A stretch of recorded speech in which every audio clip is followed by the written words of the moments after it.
And her father was an influential chief, and in 1812 they had a daughter, Amelia. So the confluence of cultures in the Northwest Company meant that young, ambitious men could find jobs, raise themselves up, have new opportunities. After 1821 with the merger, those opportunities became far more reduced. The Hudson's Bay Company was more aware of racial difference.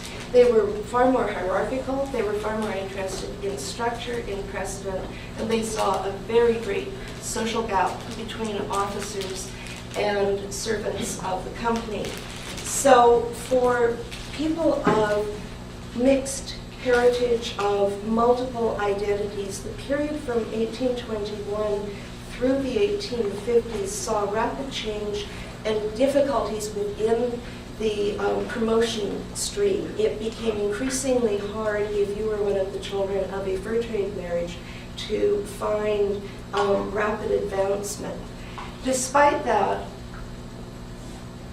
and as well, let me just add one more thing, the man in charge of the whole mess was the sort of chap who would have been incredibly happy if Excel spreadsheets had been invented.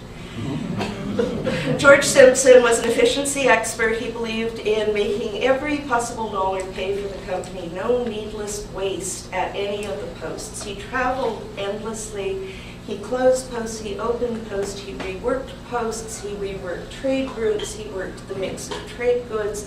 He kept a record book that he maintained notes on the character of all of his employees. He was opinionated, he was endlessly driven, and like many of the people in the fur trade, he had both an Aboriginal wife or wives in the field, a European wife at home in Lachine, and a rather complicated set of ideas about marriage and children being an unnecessary drain on the Hudson Bay Company's profitability.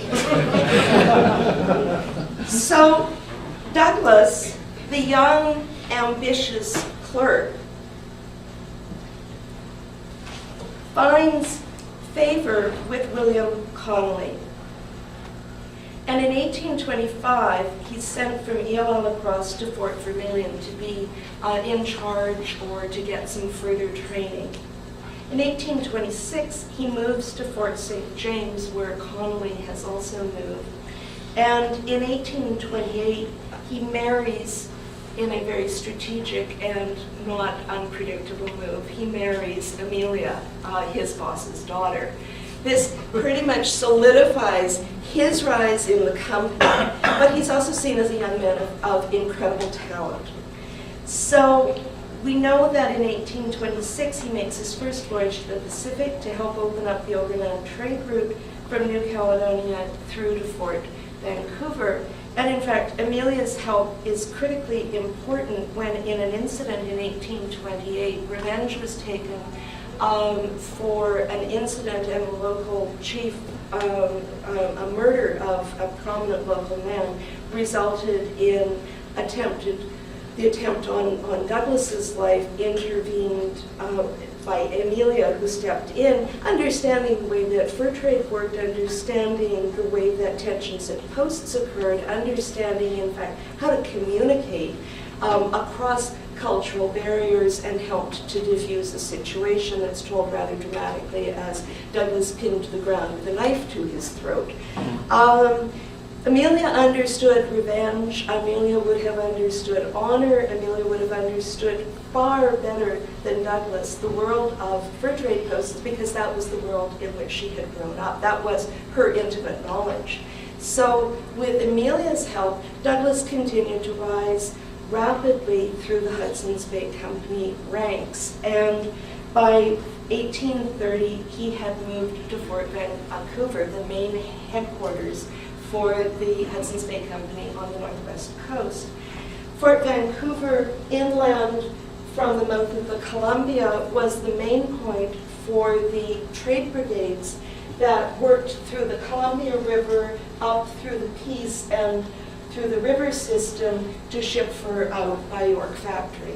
The alternate transportation mode to get in a boat and get to, by boat from England to Fort Vancouver involved a journey of 9 months to a year, and on board ship going around the tip of South America, and was generally considered to be hardship. So the Hudson's Bay Company used either the York factory route or a route shipping out through the Pacific, through Hawaii, and then back as their preferred trade route, which meant that, in fact, at Fort Vancouver, there was, again, a complex society. There were Mohawk men who had entered the trade in Montreal as paddlers.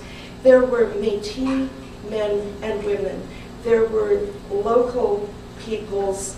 There were a variety of Scots, English, workers. There were Hawaiians who had come from, Indigenous Hawaiians who had been brought into the trade as extra workers. And the working language at Fort Vancouver was French.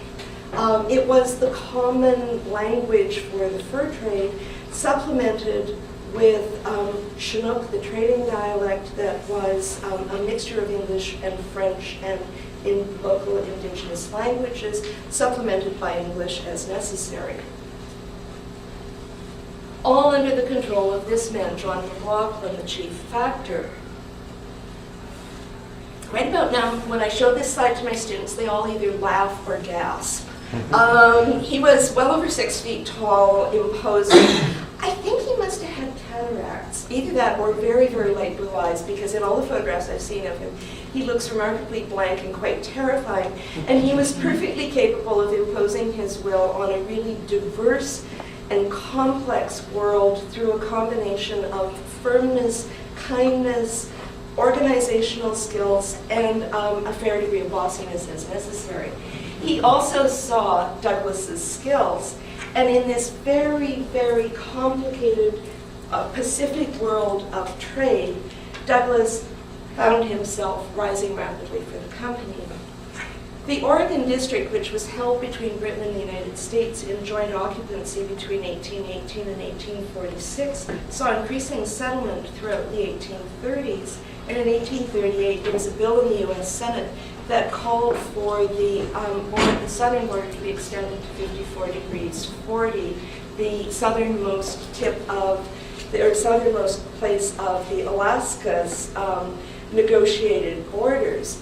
It became apparent that Fort Vancouver on the Columbia was increasingly going to be challenged by both people arriving overland and by the politics of the day. So in 1841, George Simpson ordered the headquarters to be moved farther north to Vancouver Island. He sent Douglas to start scouting a likely location, and Douglas picked the area at the southern tip of Vancouver Island, Victoria. Construction of a new fort began in 1843 using Aboriginal labor. It was a good call on Simpson's part. In 1843, several hundred settlers arrived along the Oregon Trail, followed by another 1,400 the following year, followed by 3,000 in 1845. The rush to the Pacific was on. So, Victoria, good natural harbor at Esquimalt, safely north, protected, and Douglas, the decision was made when in 1847, the Hudson's Bay Company discovered that it was subject to American import regulation on all the goods shipped by the Columbia. The whole, they pretty much abandoned Fort Vancouver and moved their base of headquarters north. That meant rebuilding routes, and Fort Langley became one of the chief staging points on the mainland as the Fur Brigade rebuilt its traffic out through to the Peace and then overland to Hudson's Bay. Douglas and Amelia found themselves in a much smaller place. If Fort Vancouver had been reasonably cosmopolitan and quite large, the new fort was small, somewhat more isolated, far less diverse initially. Everybody at the fort knew everybody. Everybody at the fort knew everybody quite closely. Everybody knew everybody else's business. There was quarters for the bachelor men, there were quarters for the servants. Douglas and the officers had dined together, and the records say Amelia and the children dined separately upstairs. It was hierarchical, disciplined life, and Douglas was, much like Simpson, paid vast attention to detail. He was detail-oriented, he was an effective manager, he was a pretty skilled judge of people, and he ran Fort Victoria the same way that he would have run any fur trade post. Through an extended network of family relations, trusted employees, the kind of social networks that would have been familiar from the fur trade posts in the interior. But life was changing. Life was changing in part because of this man. The government had agreed, the British government had agreed to give Hudson's Bay Company a 10-year monopoly over Vancouver Island. In exchange, they had to promise to bring out settlers and establish some form of British government. The Colonial Office, for reasons that remain, from my perspective, quite peculiar, chose this man, Richard Blanchard. He was sent out with the unfortunate task of building infrastructure without any money, without any authority, without any sort of support structures whatsoever. He was housed at the fort. He was charged the premium price for everything he bought at the company's store, cost plus 300%. He lasted 9 months. He went back to England, and the Colonial Office appointed Douglas as the governor in place of poor Richard Blanchard. But he was still factor of the fort, so he quite often, it was hard to tell. Was Douglas wearing his Hudson's Bay Company hat? Was Douglas wearing his governor's hat? Was he wearing both hats stacked one on top of the other? Life revolved around the Douglases. It was a small community. There was some diversification with retired officers taking up farms and property around the area.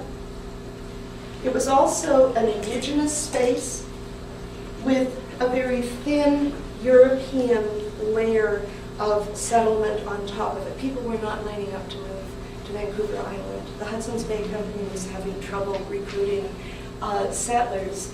Most of the families were, in fact, the products of the old fur trade. So people like John Workhout spent a lifetime in the trade, and his wife Josette, an influential Métis woman. People like Roderick Finlayson, another former fur trade partner, and his wife Sarah.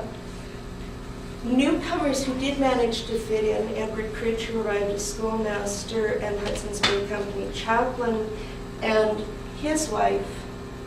And in fact, the smallness of the community is suggested by the first Legislative Assembly, where almost all of the men were either ex-HBC employees or related by marriage to somebody in the community, including Douglas.